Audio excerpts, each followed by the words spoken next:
Salut Espoir, ça va bien? Vous êtes en forme?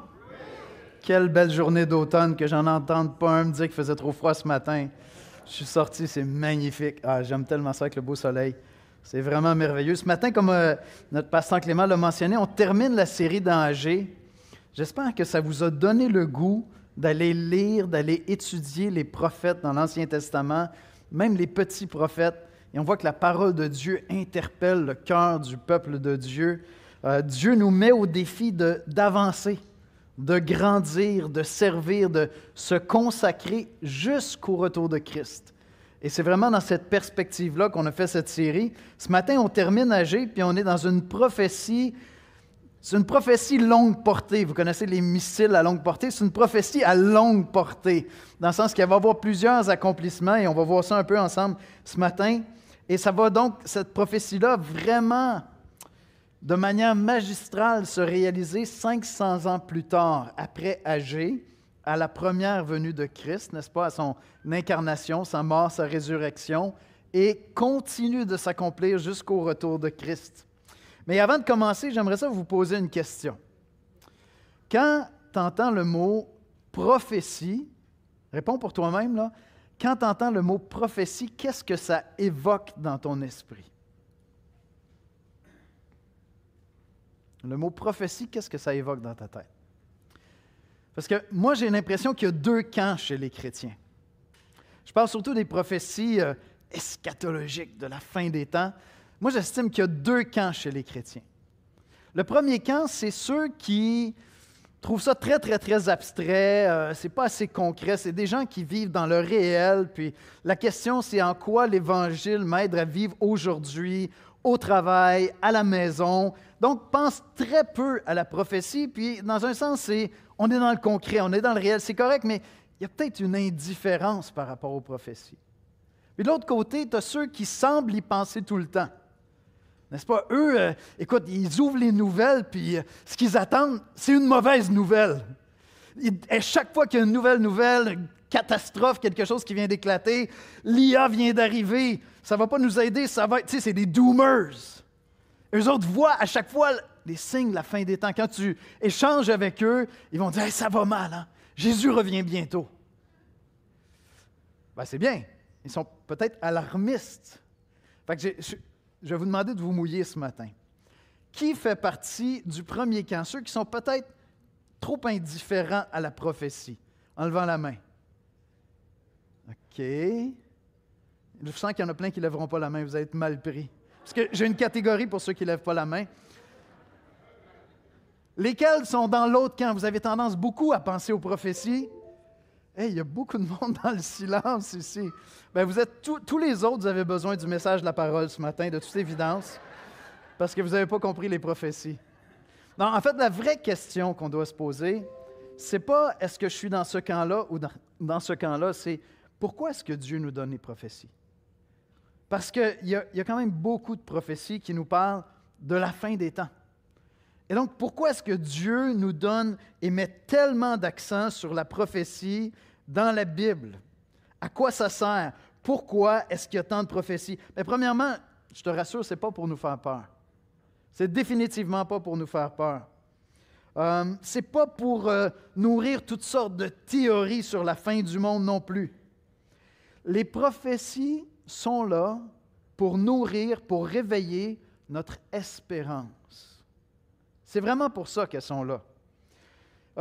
Sont là pour te rappeler, pour me rappeler que même si le monde tremble, même s'il y a des choses préoccupantes, même s'il y a de l'incertitude, voire des catastrophes qui s'annoncent, Dieu est absolument au contrôle. Elles sont là pour nous pousser à l'action, pas à la peur. Elles sont là pour nous mobiliser parce que nous connaissons les prophéties. Et donc, lorsque je vais aux nouvelles, bien, je sais que mon Dieu est au contrôle. Elles sont là pour nous donner du courage, non de l'anxiété. Et donc, les chrétiens connaissent la fin du film. C'est ça qui est extraordinaire. C'est exactement ce qu'on va voir ensemble dans le passage avec d'Agé. Dieu s'adresse à un homme ordinaire, Zorobabel, qui n'est pas un roi. Il a été appelé à être gouverneur, mais c'est un homme comme un autre qui est fragile, qui vit dans des moments extrêmement incertains pour Israël. Et voici ce qu'il lui dit. Il lui dit, « Je vais secouer les royaumes. Je vais ébranler les nations, mais je t'ai choisi, mon serviteur. Je t'ai choisi, mon serviteur. » Dieu va ébranler ce monde, mais ses promesses, elles, ne bougeront pas. Et si on croit vraiment, si on y croit vraiment, notre manière de vivre aujourd'hui change complètement. C'est ça le message. Tout le message se résume à ceci. Dieu t'appelle à vivre dès maintenant d'un futur qu'il a promis. Dieu t'appelle à vivre dès maintenant d'un futur qu'il a promis. On va prier ensemble, puis on va écouter la parole de Dieu. Père éternel, on vient dans ta sainte présence pour t'adorer ce matin, pour te célébrer, pour t'entendre, Seigneur. Oui, il y a des choses troublantes qui se passent dans le monde, il y en a constamment, il y en a toujours eu, et il y en aura jusqu'à ton retour. Ta parole est certaine, Seigneur. Et ta parole est certaine, tu es au contrôle de la prospérité et de la chute des nations et des empires. Tu élèves les rois et tu humilies les rois, Seigneur. Et tu règnes, Seigneur. Et on te demande de venir nous parler ce matin afin que nous nous distinguions, Seigneur, parce que nous te connaissons. On te demande de venir nous parler ce matin afin que tes prophéties, afin que ta parole, Seigneur, vienne nourrir notre foi et que le fruit de l'Esprit soit manifeste chez tes enfants. Qu'alors que nous traversons les mêmes troubles que toute la terre traverse, Seigneur, nous le faisions dans un esprit radicalement différent, qui parle de toi. C'est en Jésus-Christ que nous te prions. Amen. Bonjour, l'Espoir. Alors, ce dimanche 26 octobre 2025, la lecture biblique de ce matin est tirée du livre d'Agé, au chapitre 2, les versets 20 à 23, dans la nouvelle édition de Genève. Alors encore, dans Agé 2, 20, 23, dans la nouvelle édition de Genève. La parole de l'Éternel fut adressée pour la seconde fois à Agé, le 24e jour du mois, en ces mots. Parle à Zorobabel, gouverneur de Juda, et dit, « J'ébranlerai les cieux et la terre, je renverserai le trône des royaumes, je détruirai la force des royaumes des nations, je renverserai les chars et ceux qui les montent, les chevaux et leurs cavaliers seront abattus, l'un par l'épée de l'autre. En ce jour-là, dit l'Éternel des armées, je te prendrai, Zorobabel, fils de Shealtiel, mon serviteur, dit l'Éternel, et je te garderai comme un sceau, car je t'ai choisi, dit l'Éternel des armées. » Merci, Claude. Voici comment je résume l'exposé biblique de ce matin. Ce que tu crois de l'avenir contrôle ta vie présente. Dieu t'appelle à vivre dès aujourd'hui du futur qu'il a promis.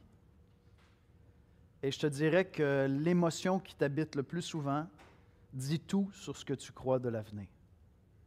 Mais Dieu t'appelle à vivre dès aujourd'hui du futur qu'il a promis. Agé 2, 20, 21, la parole de l'Éternel fut adressée pour la seconde fois à Agé, le 24e jour du mois, en ces mots. Parle à Zorobabel, gouverneur de Juda, et dit, « J'ébranlerai les cieux et la terre. » Le message d'Agé commence comme ça. « Je vais secouer les cieux et la terre. Je vais ébranler les nations. » C'est une image forte. Tout ce que les hommes croient solide va finir par s'effondrer. Tout ce que les êtres humains bâtissent et pensent établir va finir par tomber. Et ce n'est pas un message de panique que Dieu est en train de donner à Zorobabel. Il n'est pas en train de te dire, des moments de trouble s'en viennent, vous allez souffrir. Il n'est pas en train de dire, écoutez, c'est une catastrophe qui s'en vient. Ce n'est pas un message de panique, c'est un message d'espérance. Parce que si Dieu secoue, c'est pour que demeure ce que lui établit. Vous avez entendu ça? Si Dieu secoue, c'est pour que demeure ce que lui établit. Premier point ce matin, rempli d'espoir.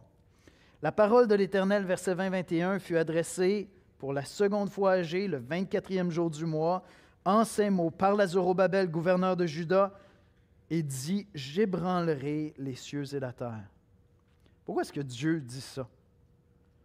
Parce que c'est ce qu'on constate. On voit un empire, puis on se dit, c'est parti pour 100 ans, c'est parti pour 200 ans. Les choses vont de mieux en mieux. Et lorsque tout semble aller mieux, tout semble s'empirer ensuite.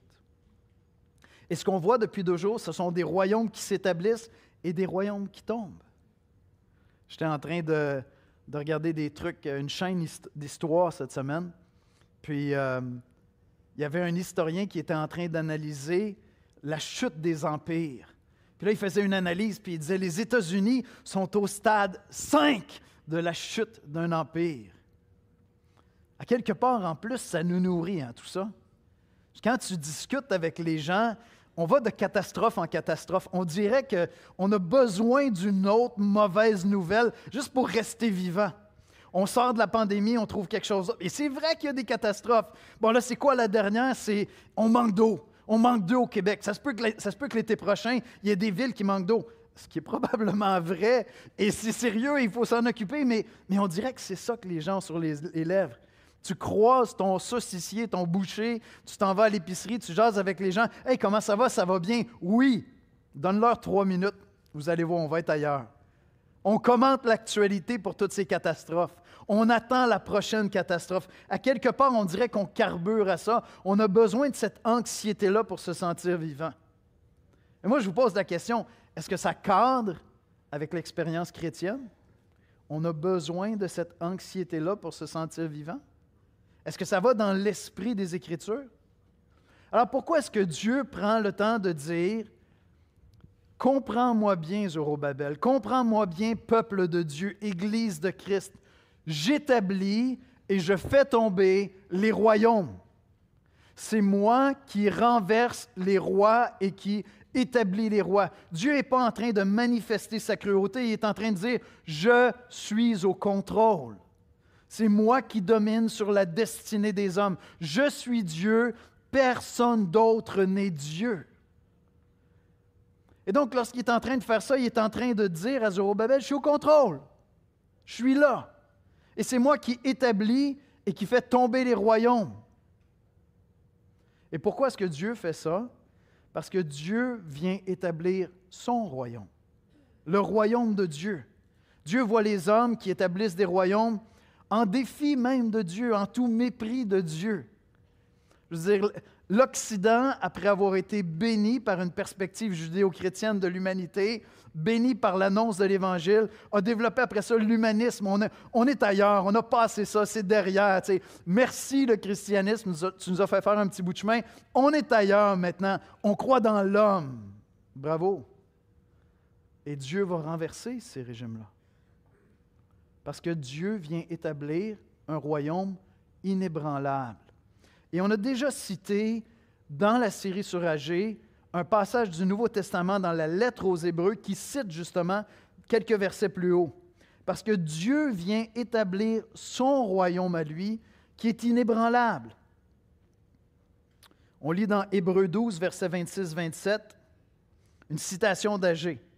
Lui dont la voix ébranla alors la terre et qui maintenant a fait cette promesse. Alors il fait allusion premièrement au mont Sinaï lorsque Dieu donne la loi et la terre tremble. Mais écoutez bien, une fois encore, j'ébranlerai non seulement la terre mais aussi le ciel. Ces mots, une fois encore, indiquent le changement des choses ébranlées comme étant faites pour un temps afin que les choses inébranlables subsistent. Et dans Hébreux, l'auteur est en train de nous parler du royaume des cieux, du royaume de Dieu que Jésus-Christ est venu établir. Et comme on va le voir un tout petit peu plus loin, Jésus est l'accomplissement, longue portée, 500 ans plus tard, de cette parole qui est donnée à Zorobabel. Et Dieu vient établir un royaume en Jésus-Christ qui va demeurer éternellement. Et pour l'Église, ce que ça veut dire, c'est qu'on regarde le monde qui est troublé, on regarde les régimes qui s'élèvent et qui tombent, on regarde les technologies qui sont prometteuses d'avenir et qui nous effraient, peu importe, prenez tout ce que vous voulez. On regarde toutes ces choses-là et on dit, mais j'appartiens à un royaume inébranlable. Amen? L'Église appartient à un royaume inébranlable. Et l'Église, partout sur la terre, annonce l'Évangile. Je l'ai dit souvent ici, une des places sur la terre où l'Évangile avance le plus vite, c'est en Chine. Là où l'Évangile détaché de l'État est absolument illégal. Actuellement, en Iran, des milliers de personnes se convertissent. Les missiologues sont sans équivoque. Boko Haram au Nigeria peut décapiter des chrétiens autant qu'il voudra, l'Évangile va continuer à avancer. Parce que Jésus-Christ est venu établir son royaume. Et donc, l'Église va avancer. Les portes du séjour des morts ne prévaudront point contre elle. Amen. Lorsque Dieu nous annonce que les royaumes de la terre vont être ébranlés, il nous dit aussi qu'il vient établir un royaume inébranlable. Et la question, à quelque part, c'est de savoir si toi, tu fais partie de ce royaume. Parce que si Dieu donne ça à Agé, donne ça à Zorobabel, c'est en fait pour lui donner du courage. L'avenir révélé produit un présent courageux. Si ton rapport aux prophéties, c'est un rapport d'anxiété, tu n'as rien compris de la prophétie. Si ton rapport aux prophéties, c'est un rapport d'indifférence, tu n'as rien compris aux prophéties. Dieu nous les donne, il nous parle de l'avenir pour qu'on ait un présent courageux, pour que l'Église soit active, pour que l'Église soit engagée. Tim Keller dit, les êtres humains sont façonnés par l'espérance. Et c'est vrai. Lorsqu'il y a désespoir, la vie nous quitte. Ce que tu crois de l'avenir contrôle ta vie présente. Vois-tu, l'espérance chrétienne, ce n'est pas un anesthésiant, comme pour se dorloter et se dire « Ah, tout va bien aller, tout va bien aller ». Non, on sait que tout ne va pas bien aller, mais on sait que Dieu est au contrôle. Et donc, c'est un énergisant.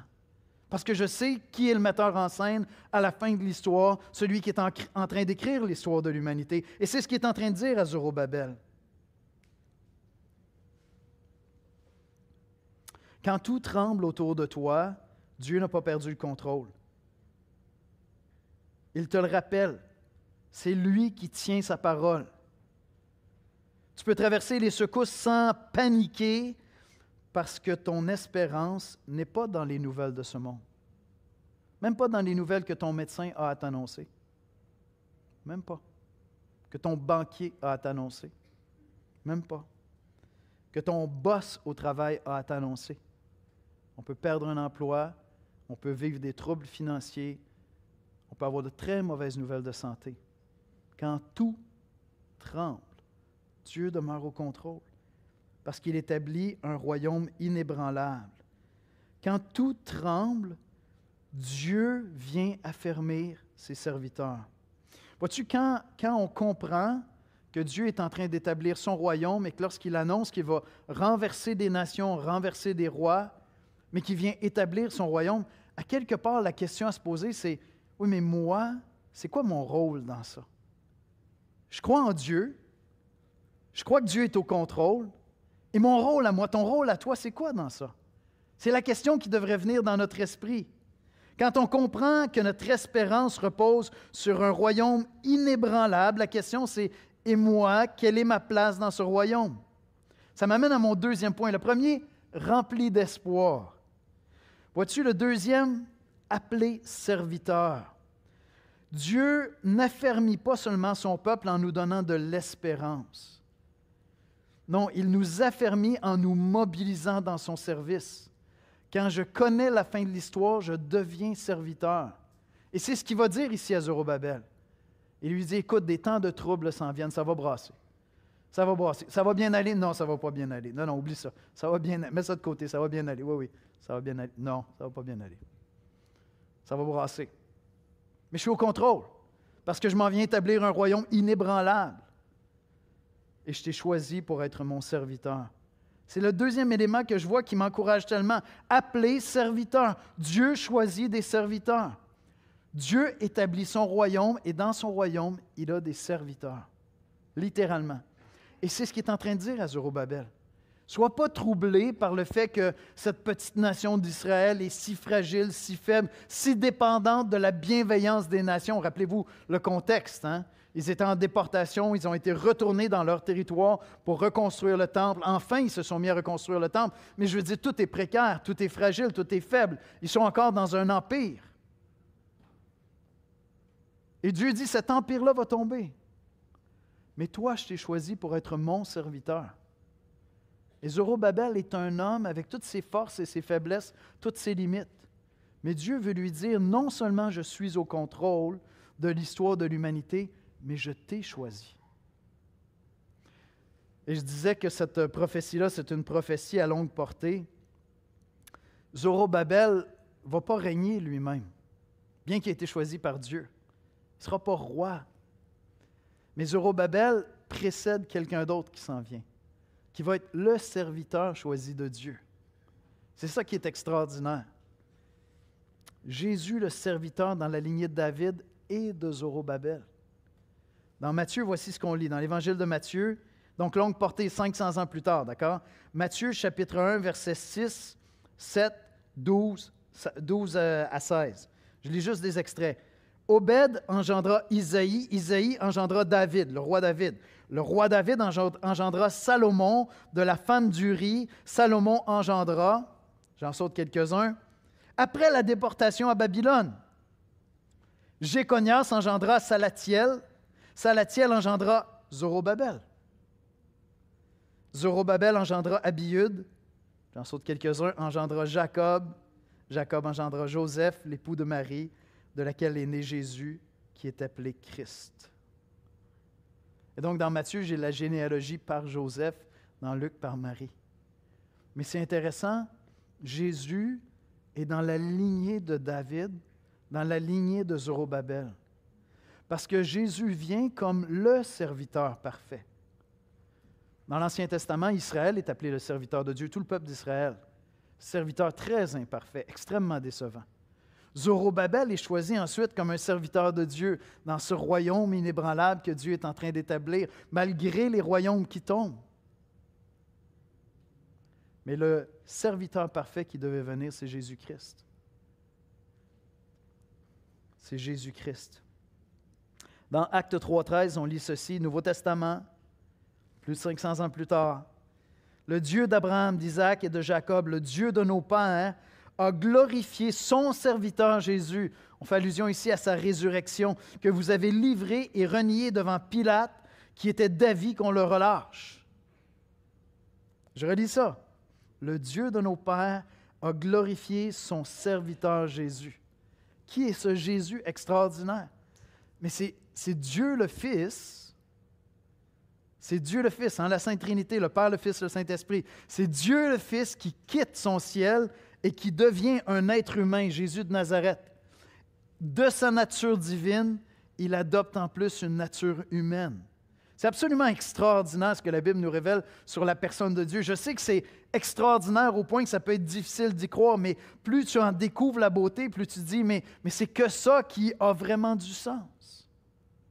Et donc, Dieu le Fils quitte la perfection alors qu'il est dans la gloire, alors qu'il est adoré, alors qu'il est servi, et il adopte une nature humaine. Il vient épouser l'humanité pour l'éternité. Plus jamais, Dieu le Fils ne va quitter cette double nature et il devient Jésus de Nazareth.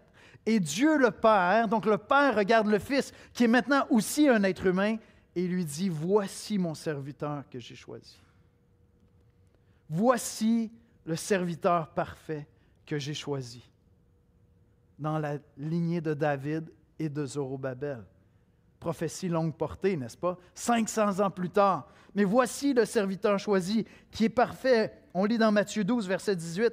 « Voici mon serviteur que j'ai choisi, mon bien-aimé en qui mon âme a pris plaisir. Je mettrai mon esprit sur lui et il annoncera la justice aux nations. » Il annoncera la justice aux nations. Parce que voyez-vous, lorsque Dieu dit qu'il va ébranler les nations, ébranler les royaumes, il y a un sens très littéral à ça. On voit des royaumes s'établir et on voit des royaumes tomber. Et là, nous, on est là et on dit, l'Occident ne va pas bien, on dirait que tout est en train de s'effondrer. Qu'est-ce qui va se passer? Dieu est au contrôle. Voici, première leçon. Mais ce n'est pas seulement ça. Le serviteur qu'il a choisi, Jésus, Dieu le Fils incarné, vient annoncer la justice aux nations. Et de quelle justice est-il question ici? De la justice de Dieu manifestée à la croix en Jésus-Christ. Dieu le juste, qui dans sa justice juge, établit et fait tomber des nations, a envoyé son Fils, qui est devenu Jésus de Nazareth, homme et Dieu à la fois. Et il a choisi comme serviteur pour mourir sur la croix en raison des péchés des hommes. Dieu renverse les nations à cause de leur arrogance, leur indifférence, leur cruauté les uns envers les autres. Et Dieu dit, mais voici aussi ma justice, non seulement renverser les nations, mais vous donner une porte de salut, une planche de salut, par celui que j'ai choisi, Jésus, mon serviteur. Est-ce que ce n'est pas extraordinaire? Et Dieu bouleverse les nations par l'Évangile. Littéralement, il bouleverse les nations par l'Évangile. Quand l'Église embrasse cette espérance remplie d'espoir, comprend qu'elle est serviteur de Dieu, qu'elle suit le serviteur parfait, elle trouve courage pour annoncer la justice aux nations. Et quand tu annonces l'Évangile à quelqu'un, c'est ce que tu es en train de faire. Tu es en train à la fois de parler du Dieu juste, qui n'est pas indifférent au mal qu'il y a sur la terre. Tes amis disent, non, mais pourquoi est-ce que je croirais en Dieu? Regarde tout ce qu'il y a sur la terre. Je vais te dire pourquoi tu devrais croire en Dieu. C'est parce que Dieu prend des notes. Dieu n'oublie rien. Comme John Piper aimait le dire, Dieu amasse une montagne de colère pour toutes les abominations qui se font sur la terre. Dieu n'est pas indifférent à la souffrance des plus faibles, aux abus qu'il y a sur la terre. Au contraire, Dieu est juste, tu devrais croire en lui, car il y a un Dieu. Ce désir de justice qui bouillonne dans l'humanité, c'est simplement un reflet de la justice de Dieu. Et s'il fallait que seulement cet aspect de la justice de Dieu soit manifesté, aucun d'entre nous n'en réchappe. Parce qu'on est tous pécheurs. Oh non, on a l'arrogance de regarder partout sur la terre et de dire « Non, mais moi, si je gouvernais, moi, si on me donnait la royauté, moi, si on me laissait diriger, tout se passerait bien. » Non, tu te racontes des histoires, mon ami, parce que ta vie personnelle n'est pas plus glorieuse, n'est pas plus juste, n'est pas plus sainte. C'est simplement que tu ne connais pas ce Dieu saint. Et à quelque part, tu juges les autres plus sévèrement que tu te juges toi-même. Mais qu'est-ce que tu réponds à ton ami qui dit « Oui, mais où est ce Dieu-là? » Il prend des notes. Et il sait que la situation est désespérée. Livrer l'homme à l'homme, c'est la pire chose qui peut arriver à l'être humain. Livre l'être humain aux êtres humains, c'est la pire chose qui peut arriver. Il est donc venu sur cette terre. Il est devenu serviteur de Dieu. Lui qui était servi dans les cieux est devenu le serviteur de Dieu. Le serviteur par excellence, Jésus de Nazareth. Il est venu nous servir jusqu'à mourir sur la croix pour nos péchés. Et si tu crois cela, ton identité change complètement. Qu'est-ce que je veux dire par là? Mais on vient de dire que Dieu annonce à Zorobabel qu'il va renverser les nations. Et on comprend qu'il renverse les nations pour établir un royaume inébranlable dans la personne de son Fils Jésus-Christ, qui est le roi des rois, le Seigneur des seigneurs, serviteur par excellence jusqu'à la croix, ressuscité d'entre les morts, roi des rois, Seigneur des seigneurs. Et si tu crois cela, mais tu entres dans son royaume, dans le royaume du serviteur parfait qui a été élevé, roi des rois, Seigneur des seigneurs, au-dessus de tous les royaumes. Tout pouvoir m'ont été donnés dans les cieux et sur la terre, déclare Jésus après sa résurrection. Et quand tu crois cela, tu fléchis le genou et tu dis, Jésus, je viens t'adorer. C'est toi le roi, je veux devenir ton serviteur. Je vous lis un passage. Je pourrais lire des dizaines de passages dans le Nouveau Testament parce que l'image du serviteur pour décrire un chrétien, une chrétienne, c'est constamment présent dans le Nouveau Testament. Simplement ce passage dans Éphésiens 6, versets 6 et 7. « Non pas seulement sous leurs yeux, comme pour plaire aux hommes, mais comme des serviteurs de Christ qui font de bon cœur la volonté de Dieu. Servez-les avec empressement comme servant le Seigneur et non des hommes. » C'est un exemple, je pourrais donner plein d'exemples.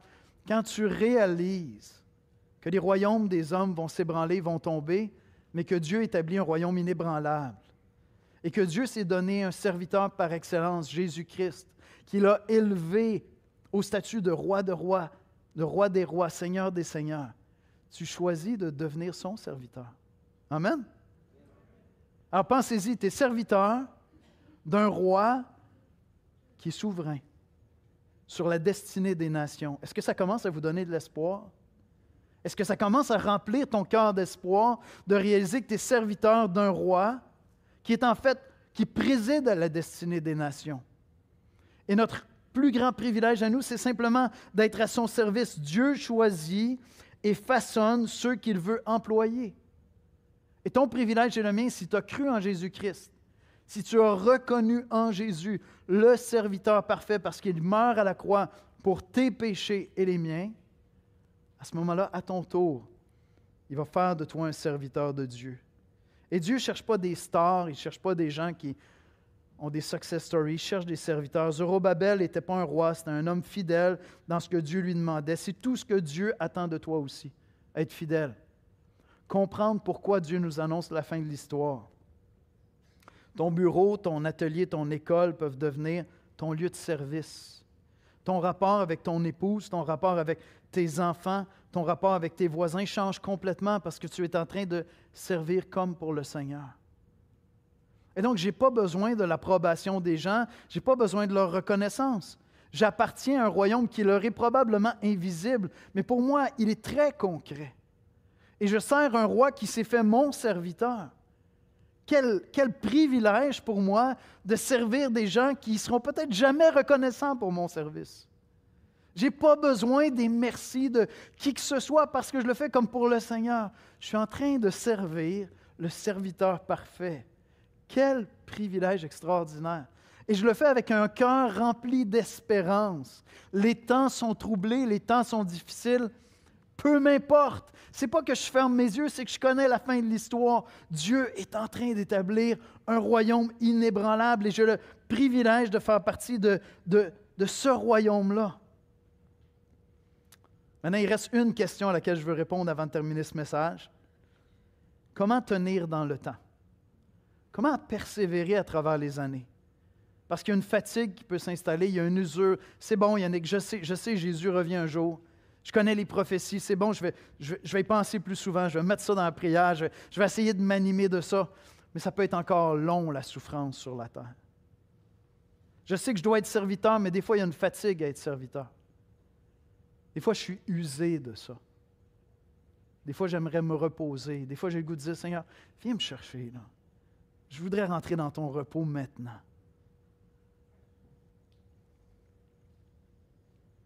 Comment continuer à servir quand tout s'effondre, quand c'est long, quand la fatigue, le doute s'installe? Bien, Dieu ne se contente pas de nous appeler et de faire de nous des serviteurs. Dans le passage, il dit à Zorobabel, il nous scelle, il met un sceau sur nous. Et dans le langage du Nouveau Testament, il nous donne son esprit comme une marque invisible, une force intérieure, un sceau de fidélité. C'est le dernier élément que je veux voir avec vous ce matin. Premier, rempli d'espoir. Deuxième, appelé serviteur. Troisième, scellé par l'Esprit. Regardez ce que Dieu va dire ici à Zorobabel. Et je veux juste porter votre attention. Les prophéties, c'est fascinant quand tu commences à étudier ça. Il y a plein de connexions. Plus tôt, dans Jérémie, chapitre 22, verset 24, à un autre roi, Dieu avait dit « Je révoque ton sceau ». Jéconias, Dieu lui avait dit « Je révoque ton sceau. Je brise la lignée davidique. » Non, Dieu est fidèle à lui-même. Dieu va respecter, mais c'est ce qu'il dit dans Jérémie 22, 24. Vous pourrez prendre le temps d'aller lire ça.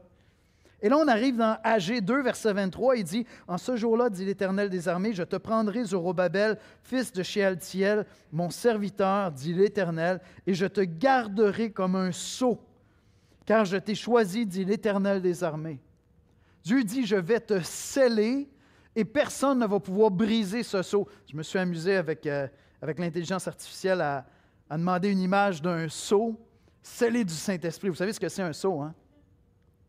Un sceau, on met ça sur une lettre. Et si c'est rompu, ça veut dire que la lettre a été ouverte. Mais Dieu dit à Zorobabel, « Sois sans crainte, non seulement je t'ai choisi pour me servir, mais je te garderai comme un sceau. » Dieu est le garant du sceau qu'il a mis sur Zorobabel. Dieu donne la promesse qu'il va garder Zorobabel. Et encore une fois, j'ai l'Évangile qui est présent ici. Parce que voyez-vous, l'initiative de ton salut et du mien ne vient pas de toi et moi. Dieu Le Fils, étant au ciel, a pris l'initiative. Il est venu vers nous. Dieu s'est fait homme. Et donc, tout dans notre salut est pure grâce. La seule chose que je dis, moi, c'est « je crois ». C'est tout ce que je dis, mais c'est merveilleux, je crois.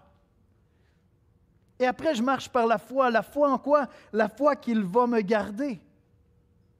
Et c'est ce que Dieu dit ici à Zorobabel. Mais il l'avait dit avant à Jésus-Christ, avant de nous le dire à nous-mêmes. Dans Jean 6, 27, je veux juste vous montrer comment cette histoire se construit à travers le serviteur Jésus. C'est vraiment beau. Jean 6, 27, « Travaillez non pour la nourriture qui périt,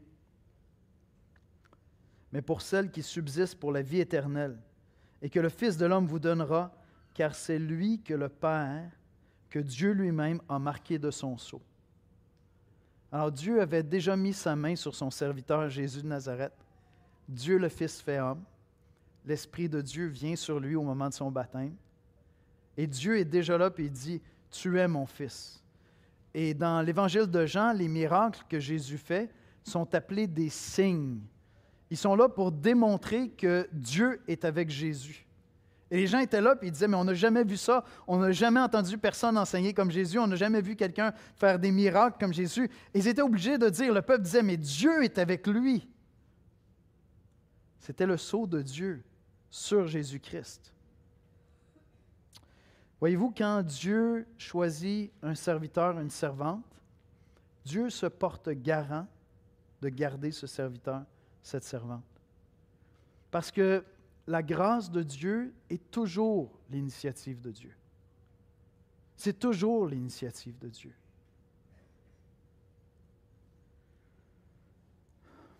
L'Esprit Saint devient pour nous, chrétiens, alors qu'on a découvert que Jésus était le serviteur parfait, l'Esprit Saint devient le sceau parfait de notre espérance.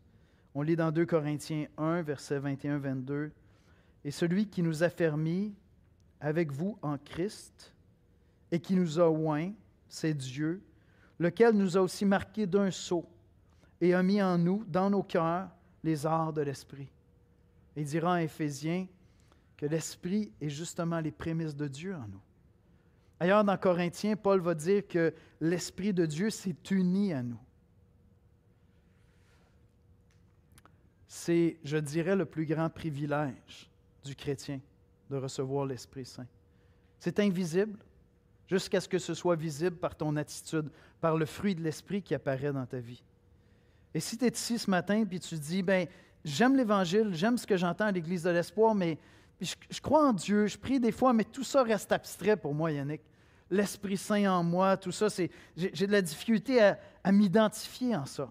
Donc peut-être que tu crois déjà en Dieu, peut-être que tu pries de temps en temps, tu viens à l'Église, tu trouves ça inspirant, tu te dis « Ah, c'est beau, il y a quelque chose là », mais peut-être justement qu'il te manque cette marque. Peut-être qu'il te manque le sceau, justement, dans ton cœur. Parce que lorsqu'elle est là, lorsque ce sceau est là, ça se voit par le fruit de l'Esprit qu'il produit en nous. La joie, la paix, la fidélité, la douceur, l'amour, la bonté. Si ton cœur est rempli d'anxiété, de peur ou de cynisme, ce matin, Dieu n'est pas en train de te condamner, mais Dieu est en train de t'inviter. Déjà à t'examiner, à savoir, est-ce que tu as reçu ce sceau-là? Est-ce que ce matin, Dieu te parle en te disant, oui, les choses ne vont pas bien. Oui, le monde est troublé. Oui, les nations sont ébranlées. Oui, il y a des choses inquiétantes, même au niveau des technologies. C'est excitant et terrifiant à la fois. N'est-ce pas? Mais peut-être que Dieu te dit, je règne. Et tu dis, oui, Yannick, je crois dans ce Dieu-là. Je crois dans ce Dieu-là qui est souverain. Et je crois que Jésus, il est spécial, mais il est plus que spécial. Il est incomparable. Je crois qu'il y en a un seul qui est venu de Dieu, qui est mort sur la croix. Et Dieu t'invite aujourd'hui, ce matin, simplement à faire le pas, plier le genou devant Christ et dire, je crois en toi. Je crois que tu es le serviteur choisi par Dieu et qu'en toi, toute la justice de Dieu est réconciliée. Cette sainte et parfaite justice qui t'amène à juger les nations, à juger les hommes pour tout le mal que nous faisons et tout le mépris que nous avons pour Dieu. Mais en toi aussi, Je découvre cette justice de Dieu qui est grâce et bonté et pardon et amour et salut et espérance. Oui, je crois.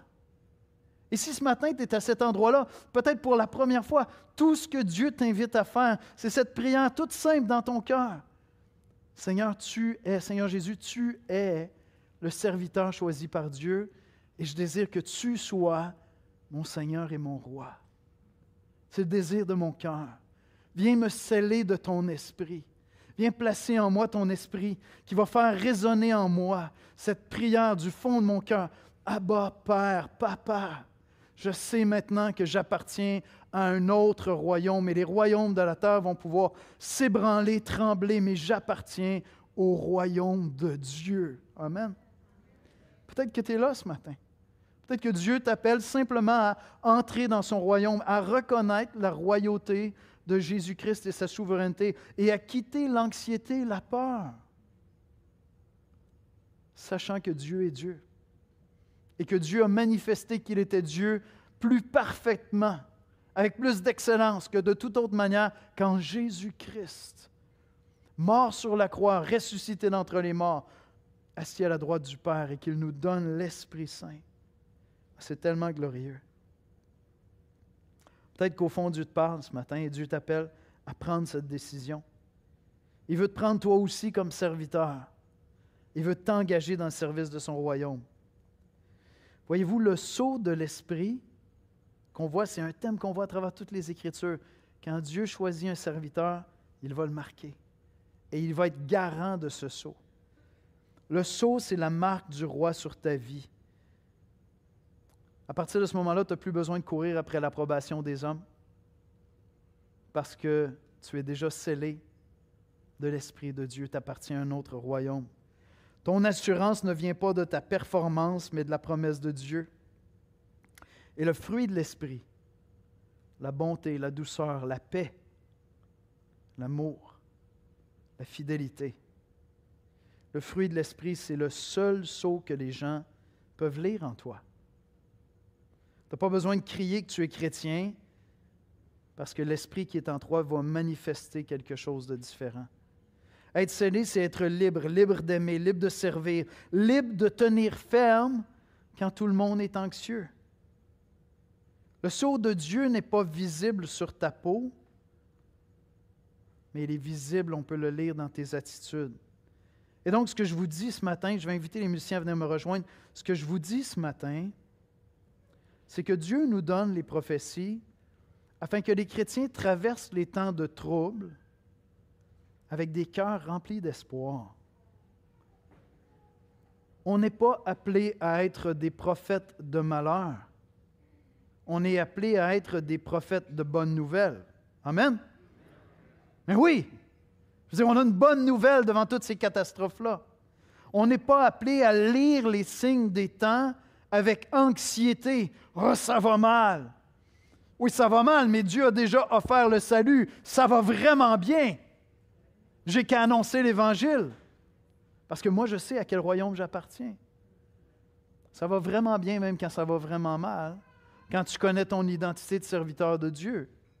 Et la seule question, c'est « Seigneur, montre-moi ce que je trouve à faire aujourd'hui de mes mains. » La seule question, c'est « Seigneur, montre-moi comment je peux servir aujourd'hui. » Parce que je sais, Maranatha, Jésus vient bientôt. Amen. Et mon cœur est dans la paix, n'est pas dans l'anxiété. On n'est pas des prophets of doom. Nous sommes des prophètes de bonnes nouvelles, des messagers de bonnes nouvelles. Vous êtes-vous déjà demandé pourquoi est-ce qu'on aime tellement revoir parfois les mêmes films? On a tous des films, un film qu'on aime, puis on aime ça le revoir. Puis c'est fascinant parce qu'on connaît tout le film. Tu sais, quand mes enfants étaient tout petits, je pouvais leur sortir des films, puis ils pouvaient les écouter 30 fois. Ils riaient toujours sur les mêmes punchlines. Ils étaient toujours aussi émerveillés par les mêmes lignes. Mais l'ironie dans tout ça, c'est que je suis pareil. J'ai des films que j'aime énormément, mais je le connais au complet, le film. Comment est-ce que ça se fait qu'il y a encore comme « Ah! » Je pars à rire. Je la connais déjà, la joke. C'est ce que Dieu fait avec les prophéties. Il nous a raconté le film. Il nous a donné plusieurs punchlines.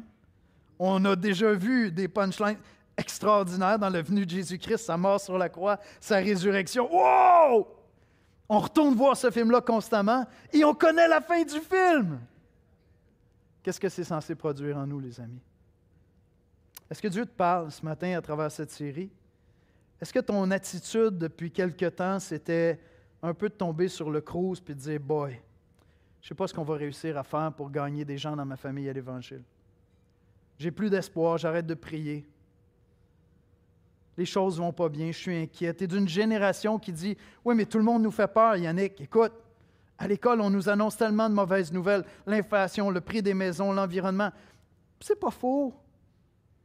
Mais est-ce que tu appartiens seulement à ce royaume-là, au royaume des hommes? Ou est-ce que tu appartiens au royaume de Dieu? Parce que dans ce royaume-là, l'inflation est bonne, je te dis. Ta maison est en pleine construction. Tu as le meilleur contremaître possible. Si tu appartiens au royaume de Christ, écoute, c'est lui le maçon qui est en train de monter les murs de ta maison. C'est ce qu'il a dit, n'est-ce pas? Je m'en vais vous préparer une place. Inquiète-toi pas, ta maison, elle va être top-notch, mon ami. Est-ce que Dieu vous parle à travers cette série-là? Parce qu'on est appelé à être une Église en mouvement, les amis. On est appelé à être une Église qui apporte l'espoir autour de nous, pas le désespoir. On connaît la fin de l'histoire. On n'est pas des prophètes de malheur, on est des prophètes de bonnes nouvelles. Et on annonce l'Évangile de Jésus-Christ. On est des serviteurs, notre identité est claire. Le monde est troublé, on sent qu'il y a des choses qui sont menacées. On se dit, mais les chrétiens vont perdre leurs droits. Mais quels droits? Christ nous les a tous acquis. Dieu nous appelle, l'espoir, à ouvrir la bouche et à annoncer l'Évangile de Jésus-Christ. Dieu nous appelle, quelle que soit notre génération, à prendre courage, à annoncer Christ. Dieu nous a scellés du Saint-Esprit et il nous a promis qu'il va nous garder jusqu'à son retour. Soyez en paix, soyez remplis d'espoir, soyez remplis de courage. Et je vais citer une dernière fois dans cette série, cette citation de William Carey, père de la mission moderne, qui quitte tout en Angleterre pour aller en Inde et qui a dit « Expect great things from God. Attempt great things for God. » Attends-toi à de grandes choses du Dieu qui ébranle les nations, qui choisit son serviteur Jésus, qu'il ressuscite d'entre les morts et entreprend de grandes choses pour ce Dieu-là. C'est notre appel, l'espoir. C'est notre appel. Seigneur Jésus, on veut te bénir, on veut t'adorer parce que tu es le serviteur parfait. On n'est pas des serviteurs parfaits. On est des serviteurs souvent décevants. Mais Seigneur, on appartient à un royaume qui est inébranlable. Rien ne peut faire tomber ton royaume. C'est le royaume de Dieu. Et Seigneur Jésus, tu es le serviteur parfait, en qui nous trouvons notre identité parce que nous fléchissons le genou devant toi, le roi des rois, le Seigneur des seigneurs. Nous venons t'adorer, te célébrer avec joie, Seigneur. On embrasse cette identité de serviteur.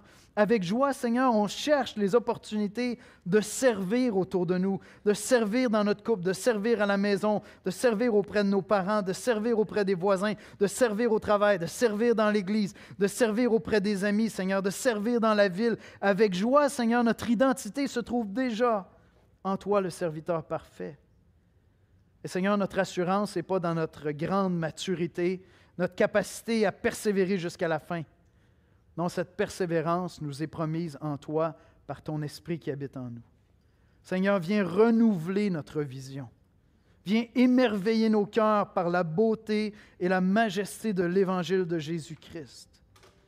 Seigneur, viens fortifier notre bras pour le combat, ouvrir nos bouches pour proclamer Christ, que nos cœurs soient remplis de joie, d'espérance et de paix en toi, Seigneur. Sois béni, Seigneur. Amen.